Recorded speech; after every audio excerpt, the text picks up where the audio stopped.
მე ვარ პრეზიდენტი და ვიქნები პრეზიდენტი. დღეს გამართულ ბრიფინგზე სალომე ზურაბიშვილის მიერ გაკეთებული ეს განცხადება პოლიტიკური პოლემიკის საგანი გახდა ოპოზიციურ პარტიებსა და მმართველ გუნდში. ხელისუფლების ოპონენტთა ნაწილი თვლის, რომ სალომე ზურაბიშვილი ერთადერთი ლეგიტიმური მთავარსარდალია, ვინც ქვეყნის ინტერესებს შიდა და საერთაშორისო დონეზე ყველაზე უკეთ ატარებს.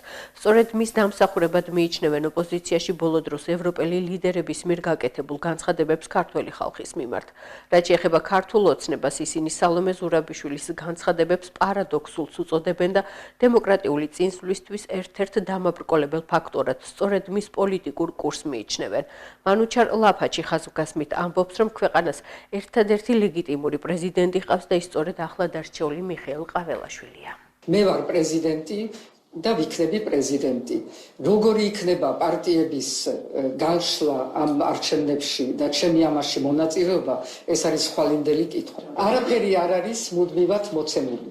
ყველაფერი იცვლება და თუ რამე იცვლება, ამ ქვეყანაში იცვლება ძალიან სწრაფად, დაინიშნოს არჩევნები და ვნახავთ რა ძალები გამოვა. ჩვენ ნახევარი პრაქტიკულად გასული არის და არავინ არ აღიარებს გარდა ის ქვეყნები, რომლებიც არ ითვლებიან როგორც ჩვენი დემოკრატიული პარტნიორები, ამის გარდა არავინ არ აღიარებს არჩევნებს და არავინ არ აღიარებს არჩევნებისგან გამოსული არც მთავრობას, არც პარლამენტს, არც პრეზიდენტს და ეს კიდევ უფრო ცხადი არის იზოლაციაში გვამყოფინებს ჩვენ მთლიანად ქვეყანას, მაგრამ ჩვენს გვაქვს საშუალებები, რომ გამოვიდეთ ამ იზოლაციიდან.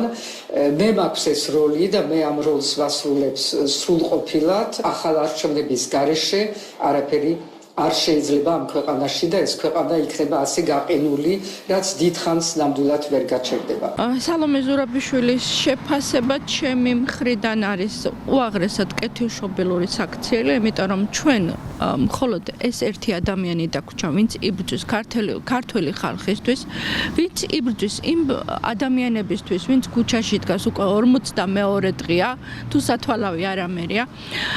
ამიტომ ერთადერთი ნათელი წერტილი მე ვფიქრობ ეს არის სალომე ზურაბიშვილი. მე ვფიქრობ იმასაც, რომ იგი ჩავა ამერიკაში და თვითონვე თქვა ეს, რომ მიწვეული არის. რა თქმა უნდა, ამერიკაში წასვლით დალაგდება ქართველი ხალხის ურთიერთობა ამერიკის მთავრობასთან და დავამატებ იმას, რომ ჩვენ უკვე დიდი ხანია მთავრობა არ ყავს.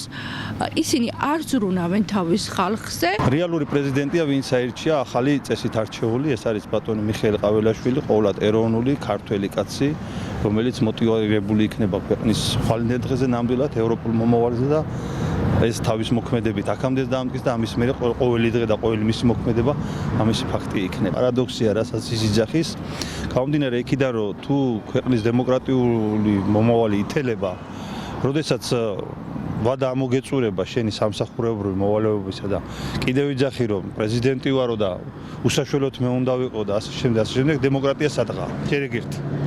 მეორეც ის, რომ სალომე ზურაბიშვილი დამტკიცა და გამჟღავნდა და მთელმა ქვეყანამ გაიგო, რომ არის ქვეყნისათვის ზიანის მომტანი და ქვეყნისათვის ზიანის მომტანაში მას დაუნიშნეს სტიპენდია. სტიპენდიანტია ასევე ლომჯარია, სტიპენდიანტია ასევე გვარამია.